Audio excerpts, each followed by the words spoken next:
আমি যখন ঘুমের মধ্যে আধঘুম অবস্থায় শুয়ে আছিলাম, তখন হঠাৎ করে লক্ষ্য করলাম কেউ যেন আমার সাথে খারাপ কিছু করার চেষ্টা করছে।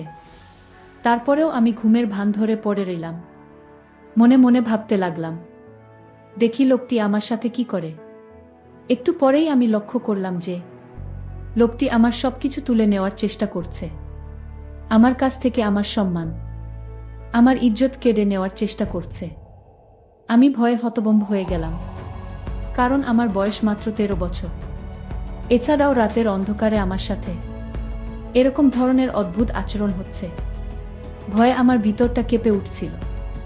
যখন লোকটি আমার এখানে তারটা একটু ছড়াবে, তখন আমি আর সহ্য করতে না পেরে আমি অনেক কষ্টে তাকে ধাক্কা দিয়ে ফেলে দিয়ে খুব তাড়াতাড়ি লাইটটা অন করি। তারপর লাইট অন করে আমি যা দেখতে পেলাম, তাতে আমার প্রায় পায়ের নিচ থেকে মাটি সরে যাওয়ার মতো অবস্থা হলো।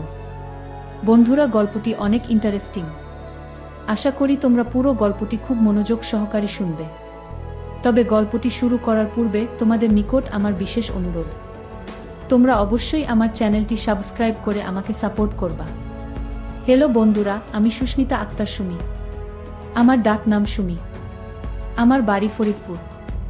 আমার বর্তমান বয়স 22। আজকে আমি তোমাদেরকে যে গল্পটি বলবো, তখন আমার বয়স ছিল মাত্র 13।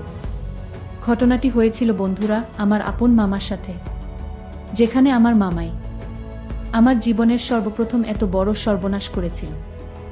আমার মামার বাড়ি আমাদের বাড়ি থেকে প্রায় 10 কিলোমিটার দূরে ছিল।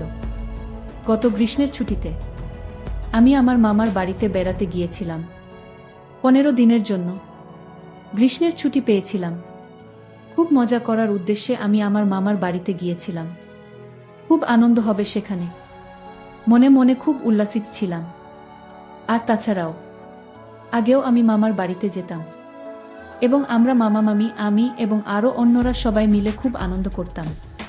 খুব মজা হতো সেখানে। যাই হোক, প্রথম দিন মামার বাড়িতে খুব আনন্দ উল্লাস করে আমি যখন রাতে শুতে যাই, ঠিক সেই মুহূর্তে মামা আমাকে ডাক দিয়ে বলল, মা সুমি, তোর মামি অসুস্থ। কি জানি হয়েছে, সকাল থেকে মাথা নাকি প্রচণ্ড ব্যথা করছে, বিছানা থেকে উঠতেই পারছে না। আর মা সুমি, এদিকে সারা দিন আমি কাজ করে এসেছি, আমার শরীরটা মেজ করছে। গত পরশু আমি কবিরাজের বাড়ি গিয়েছিলাম। কবিরাজ আমাকে এই তেলটা দিয়ে বলল যে প্রতিদিন রাতে ঘুমানোর আগে এই তেলটা দিয়ে ঘুমাবেন। তবে তেলটি যাকে দিয়ে দেওয়াবেন তাকে বলবেন অবশ্যই তেলটি যেন প্রথমেই সে নাক দিয়ে সুখে নেই। তারপর সে আপনার এখানে তেলটি দিয়ে যাতে খুব ভালোভাবে মালিশ করে দেয়। মাসুমি, গতকালকে আমি তোমার মামিকে দিয়ে এভাবে তেলটি মালিশ করে নিয়েছিলাম, কিন্তু আজকে তো আর পারতেছি না। আজকে তোমার মামি খুবই অসুস্থ। এখন তুমি যদি কিছু মনে না করো, তাহলে দয়া করে আমার এখানে তেলটি দিয়ে একটু মালিশ করে দাও। পিছন দিকে তো আর আমি একা একা মালিশ করতে পারি না, তাই তোমার হেল্পও আমার খুবই প্রয়োজন। মামার মুখ থেকে এরকম ধরনের করুণ কথা শুনে আমি মামার এখানে এই তেল দিয়ে মালিশ করতে রাজি হয়ে গেলাম। কোনো দ্বিধা করলাম না, কারণ সে তো আমার আপন মামা। তারপর আমি মালিশ শুরু করতে যাব। যখন মালিশ শুরু করতে যাব, তখন মামা বলল, মা সুমি, সর্বপ্রথম তুমি এই তেলটাকে আগে শুকে নাও। তারপর 1 থেকে 2 মিনিট পর কবিরাজ মশাই বলেছেন আমার শরীরে মালিশ করার জন্য। আমি মামার কথা অনুযায়ী তেলটাকে কিছুক্ষণ শুকলাম। শুকার সাথে সাথেই আমি অনুভব করলাম যেন আমার সমস্ত মাথাটা ঝাঁকি দিয়ে উঠেছে, সমস্ত শরীরটা ঝাঁকি দিয়েছে। কেমন জানি একটা ঝাঝালো ভাব আমার কাছে লাগলো। তাতে আমি কিচ্ছু মনে করলাম না। আমি ভাবলাম হয়তো এটা এই তেলের একটা অন্যরকম পাওয়ার। তারপর আমি তেলটাকে আমার ডান হাতে নিলাম। তারপর মামার পিছনের দিক থেকে যে জায়গায় ব্যথা অনুভব করে সে জায়গায় দিতে শুরু করলাম। মামা খুব আরাম পাচ্ছিল মনে হচ্ছে, আর বলছিল, মা সুমি, তুই তো খুব ভালো করে মালিশ করতে পারিস। এত সুন্দর মালিশ তুই শিখেছিস কোথায় থেকে? আমি বললাম, মামা, আমার বাবারও এরকম ধরনের ব্যথা করত। ছোটবেলায় আমি বাবাকে এভাবে মালিশ করে দিতাম, আর বাবাও খুব আরাম পেত। বাবার কাছ থেকে মূলত এরকম সুন্দর করে মালিশ দেওয়া শিখেছি। মামা আমার কথা শুনে মুচকি হাসি দিল আর বলল, ও তাই, আচ্ছা ঠিক আছে মা, তাহলে আমাকে একটু ভালো করে মালিশ দাও। আমি তোমার মালিশ পেয়ে খুব আরাম পাচ্ছি। একেবারে চোখে ঘুম চলে আসছে। মামার মুখ থেকে এরকম ধরনের প্রশংসা শুনে আমি খুব আনন্দ পেয়েছিলাম, আর মামার এখানে মালিশ দেওয়ার জন্য খুব আগ্রহী হয়ে যাচ্ছিলাম, কারণ মামা আমার খুব প্রশংসা করছিল। বন্ধুরা, তোমাদেরকে একটি কথা বলে রাখি, মেয়েদেরকে কোনো কাজে যদি প্রশংসা করা হয়, তাহলে সেই কাজে কিন্তু মেয়েদের আগ্রহ অনেকটা বেড়ে যায়। আমার অবস্থা ঠিক সেরকমই হয়েছিল। মামার মুখ থেকে প্রশংসা আরও বেশি পাওয়ার জন্য মামাকে খুব ভালোভাবে মালিশ দিতে শুরু করলাম। এভাবে আমাকে প্রায় 10 থেকে 15 মিনিট মালিশ দেওয়ার পর আমার কেমন জানি লাগছিল। মাথাটা কেমন জানি আমার হঠাৎ করে ঘুরে যাচ্ছিল। বুঝতে পারলাম না কি হচ্ছে। মাথাটা 2-3টা চক্কর মেরে উঠতেই আমি মামার এখানেই শুয়ে পড়লাম। তারপর আর কি হলো বন্ধুরা, আমার কোনো হোশ ছিল না। কিন্তু এটা যে মামার একটা বড় রকমের চক্রান্ত ছিল তা আমি বুঝতে পারি নাই। এই তেলের মধ্যে হয়তো এমন কিছু মিশিয়েছিল, যে কারণেই 10 থেকে 15 মিনিট পর আমি এভাবে পড়ে গেলাম। আর সকালে ঘুম থেকে উঠে দেখি আমার সবকিছু এলোমেলো অবস্থায় পড়ে রয়েছে। মনে হচ্ছে কেউ আমার সাথে ভয়ঙ্কর কোনো কিছু করেছে। আর আমার নিম্নাংশের অবস্থা একেবারে খারাপ হয়ে গেছে। আমি বুঝতে পারতেছি না তখন কি করব। হঠাৎ করে এরকম অবস্থা কি করে হলো? যাই হোক, মামা আমাকে খুব আদর করত, আমাকে খুব ভালোবাসত ছোটবেলা থেকেই। কিন্তু মামাকে তো আমি কখনো সন্দেহ করতে পারি না। সে তো আমার বাবার সমতুল্য। আমার বাবার চাইতেও আমার মামা আমাকে অনেক বেশি আদর করত। আর সবচেয়ে বড় কথা হলো, আমি যখন মামাকে তেল দিতে গিয়েছিলাম, অর্থাৎ মালিশ করতে গিয়েছিলাম, তখন আমার মনে হচ্ছিল আমি মামাকে মালিশ দিচ্ছি। কিন্তু সকালে ঘুম থেকে উঠে দেখি আমি আমার রুমে শুয়ে আছি, কিন্তু মামা মামার রুমে শুয়ে আছে। সকালে ঘুম থেকে উঠে আমি সঠিকটা আন্দাজ করতে পারছিলাম না, মনে করতে পারছিলাম না রাতে বা ঘুমানোর পূর্বে আমার সাথে কি হয়েছিল। আমি সেটা ভুলে গিয়েছিলাম। আর তাছাড়াও আমার বয়স ছিল খুবই কম, মাত্র 13 বছরের মাথায় আমার এত কিছু বোঝার ক্ষমতাও ছিল না। আমার মামার বাড়িতে আমি প্রায় 15 দিন থেকে ছিলাম। 15 দিনের মধ্যে আমার সাথে 1-5 দিনই এরকম ধরনের অনাকাঙ্ক্ষিত ঘটনা ঘটেছে, যা আমি কখনো কল্পনাও করতে পারি নাই। প্রথম দিন তো আমি ভেবেছিলাম হয়তো আমি সেটা কোনো দুঃস্বপ্ন দেখেছি, বা রাতের বেলায় আমার স্বপ্নে কিছু হয়েছে, যে কারণেই আমার এই অবস্থা হয়েছে। কিন্তু দ্বিতীয় দিনেও আমি দেখলাম আমার একই অবস্থা। আর মামি আস্তে আস্তে তার শরীর আরও অসুস্থ হয়ে পড়ল। কিন্তু প্রতিদিনই মামা আমাকে দিয়ে এভাবে প্রথমে মালিশ করানোর নামে এই তেলটাকে শুকাতেন। তারপর কিছুক্ষণ পরেই আমি হুঁশ হারিয়ে ফেলতাম, আর কিছুই বুঝতে পারতাম না। তারপর আমার সাথে অদ্ভুত ধরনের কিছু হতো। আমি সকালে কিছু বলতে পারতাম না, মনে করতে পারতাম না। শুধু এটুকুই বুঝতে পারতাম যে রাতে কেউ আমার সাথে খুব বাজে আচরণ করেছে। তা আমার এলোমেলো অবস্থা দেখি খুব ভালোভাবে বোঝা যাচ্ছে। মামার বাড়িতে বেড়াতে যাওয়ার প্রায় 10 থেকে 12 দিন হয়ে গেল। প্রতিদিন আমি এভাবে মামাকে তেল মালিশ করতে যাই। তারপর আমার হুঁশ চলে যায়। তারপর আমার সাথে কি হয় আমি কিছুই বুঝতে পারি না। বিষয়টা নিয়ে আমি খুব চিন্তায় পড়ে গেলাম। কি করা যায়? আর তখন তো আমি খুব ছোট ছিলাম। সকালে প্রতিদিন ঘুম থেকে উঠেই দেখি আমার অবস্থা একেবারে খারাপ। আমার সবকিছু এলোমেলো হয়ে আছে। মনে হচ্ছে কেউ আমার সাথে খুব বাজে আচরণ করে। প্রতিদিন কে আমার সাথে এরকম ধরনের বাজে আচরণ করে? আমি কিছুই বুঝতে পারছিলাম না। কি করব ভেবে কোনো কিছু পাচ্ছিলাম না। হঠাৎ করে আমার মাথায় একটি বুদ্ধি আসলো। আজকে আমি দেখব কে আমার সাথে এরকম করে, কার এত বড় দুঃসাহস। আর তাছাড়া মামার বাড়িতে মামি, মামা আর আমি ছাড়া অন্য কেউ তো নাই। তাহলে আমার সাথে কে এরকম আচরণ করে? আমি তো কোনো কিছু ভেবে পাচ্ছিলাম না। আর মামা আমার সাথে এরকম আচরণ করবে তা তো আমি কোনোদিন কল্পনাও করতে পারিনি। চিন্তা করলাম আজকে যেভাবেই হোক এর রহস্য আমাকে খুঁজে বের করতে হবে। জানতে হবে কে আমার সাথে প্রতিদিন এরকম ধরনের আচরণ করে। পরের দিন রাত্রের বেলায় মামা যখন আমাকে ডাকলো তার এখানে তেল দিয়ে মালিশ দিয়ে দেওয়ার জন্য, তারপর মামা যখন বলল তেলটা আগে শুকে নিতাম, আমি একটা টেকনিক কাটিয়ে আমার নাকের ভেতরে তুলা ফিটিং করে দিলাম।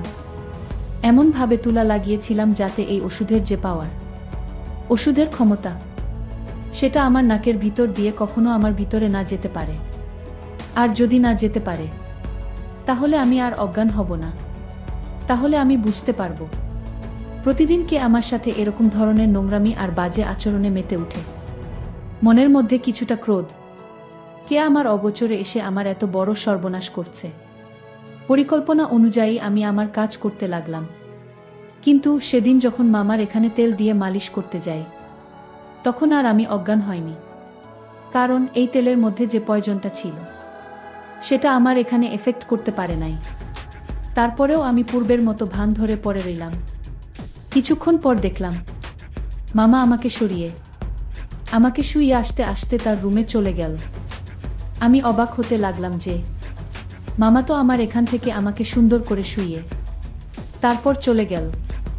তাহলে সকালে ঘুম থেকে উঠে আমার এরকম অবস্থা হয় কেন? ভাবলাম আজকে সারা রাত সজাগ থাকবো, দেখবা আমার সাথে কি হয়। চিন্তা করতে করতে কোনো ঘুম আসছিল না। মনের মধ্যে শুধু একটাই চিন্তা, আমার সাথে কি হয় তাহলে? মামা তো আমাকে কিছু করলো না, তাহলে কে আমার সাথে এরকম করে? এসব ভাবতে ভাবতে ঘন্টা খানেক পরেই দেখলাম আস্তে আস্তে কে যেন দরজা খুলে আমার কাছে আসলো। আমার পাশে দাঁড়িয়ে আমার মুখের দিকে তাকিয়ে আমাকে 3টা ফু দিল। তারপরেও আমি ঘুমের ভান ধরে পড়ে রইলাম। মনে মনে ভাবতে লাগলাম, দেখি লোকটি আমার সাথে কি করে। একটু পরেই আমি লক্ষ্য করলাম যে লোকটি আমার সবকিছু তুলে নেওয়ার চেষ্টা করছে। আমার কাছ থেকে আমার সম্মান, আমার ইজ্জত কেড়ে নেওয়ার চেষ্টা করছে। আমি ভয়ে হতভম্ব হয়ে গেলাম, কারণ আমার বয়স মাত্র 13 বছর। এছাড়াও রাতের অন্ধকারে আমার সাথে এরকম ধরনের অদ্ভুত আচরণ হচ্ছে। ভয়ে আমার ভিতরটা কেঁপে উঠছিল। যখন লোকটি আমার এখানে তারটা একটু ছড়াবে তখন আমি আর সহ্য করতে না পেরে আমি অনেক কষ্টে তাকে ধাক্কা দিয়ে ফেলে দিয়ে খুব তাড়াতাড়ি লাইটটা অন করি। লাইটটা অন করার সাথে সাথে আমি যা দেখলাম তাতে আমার 2 চোখ মুছে গেল। অর্থাৎ আমার নিজের মামাই আমার সামনে মাথাটা নিচু করে দাঁড়িয়ে রইল।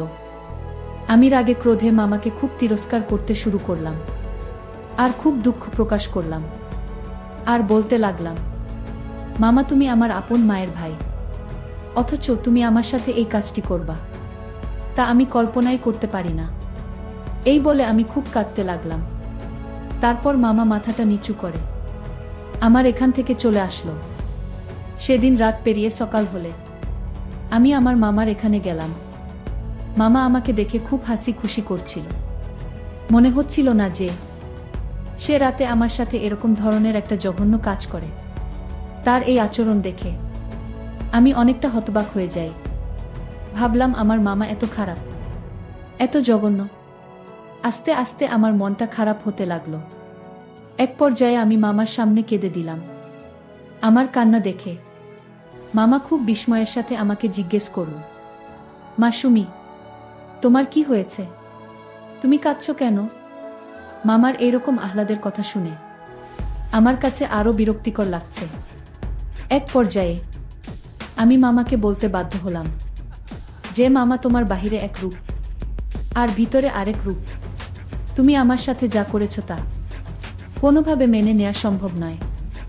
আমার কথা শুনে মামা খুব হতবাক হয়ে গেল আর বলল, মাসুমি এসব তুমি কি বলছা? আমি তোমার সাথে কি করেছি? তুমি আমার মেয়ে, তুমি আমার সাথে এভাবে কথা বলছো কেন? তুমি আমার মেয়ের মতো, আমি তো তোমাকে মেয়ের চাইতে আরো বেশি দেখি। আর মাসুমি আমার সাথে এভাবে কথা বলছো কেন? তখন আমি বললাম, মামা তুমি রাত্রে আমার সাথে জঘন্য আচরণ করো নাই, আমি যখন ঘুমিয়েছিলাম, মামা বলল, কি বলছো মাসুমি? আমি রাতে তোমার ঘরে যাব কেন? মামার কথা শুনে আমি আরো হতবাক হয়ে যাই। ভাবলাম কি হচ্ছে আমার সাথে। স্পষ্ট আমি যেখানে মামাকে দেখতে পেলাম, সেখানে মামা এখন অস্বীকার যাচ্ছে। আজকে তাহলে পুরো বিষয়টি আমি ভালো করে দেখব।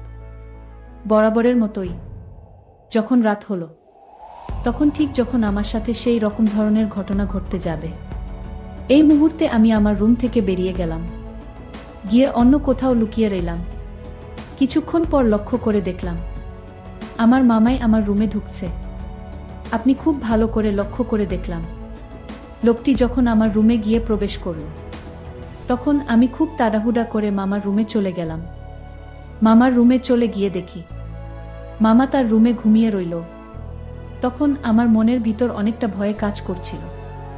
ভাবলাম মামাকে আমি নিজের চোখে দেখে আসলাম, তার রুমে ঘুমিয়ে রইল। তাহলে সেই লোকটিকে দেখতে তো হুবহু আমার মামার মতোই দেখা যায়।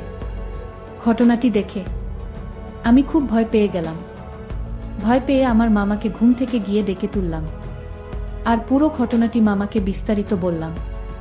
তারপর মামা বলল, মাসুমি, এই জন্য তুই আমার সাথে এরকম ধরনের আচরণ করতে, তাই না?